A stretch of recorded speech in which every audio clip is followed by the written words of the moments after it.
साथियों नमस्कार। मैं हूं डॉक्टर जुगल प्रसाद और आप देख रहे हैं सुबह का संदेश। साथियों, विरोचन का पुत्र राजा बलि इंद्र और मरुदगण सहित समस्त देवताओं को पराजित करके उनका राज्य अपने अधिकार में कर लिया। वे तीनों लोकों के विख्यात राजा बन गए। इस उपलब्धि से उन्हें इंद्र का पद मिला। साथियों, मैंने पहले भी कह चुके हैं कि इंद्र एक व्यक्ति का नाम नहीं बल्कि यह एक पद है। तो राजा बलि भी इंद्र का पद प्राप्त कर लिए। इस उपलब्धि से देवता लोग उनसे रुष्ट रहते थे।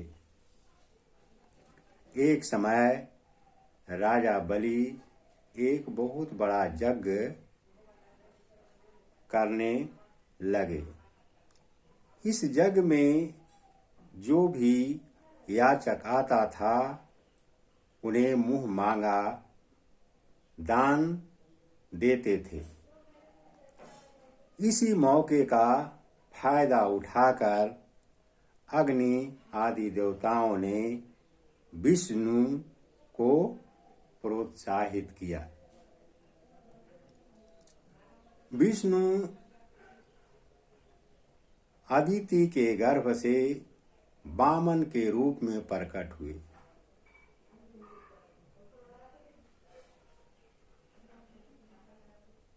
पहले तो वे राजा बलि को बहुत तरह से भरमाए। उन्होंने कहा, मैं आपके दरबार में आया हूँ, अब मैं जा रहा हूँ। तो बलि ने कहा कि महाराज आप आए तो आपका क्या मांग है, मुझसे मांगिए, मैं अवश्य दूंगा। तो बलि ने कहा, वामन ने कहा कि मैं मांगूं और आप नहीं दें तो यह भी एक प्रतिष्ठा का ही सवाल है। तो राजा बलि ने कहा कि महाराज, इस संसार में कोई भी ऐसा चीज नहीं है जिसे मैं नहीं दे सकता हूँ। जब वामन पूरी तरह से संतुष्ट हो गया कि अब यह हमें हर तरह से हमारी इच्छा को पूर्ति कर सकता है, तो उन्होंने 3 डेग धरती मांग लिया। एक डेग आसमान और दूसरा पूरा जमीन धरती और तीसरे के लिए मांग किया। तो राजा बलि अपना शरीर ही समर्पित कर दिया। इस प्रकार से छल पूर्वक बलि का राज्य हड़प लिया और पुनः इंद्र को दे दिया। साथियों,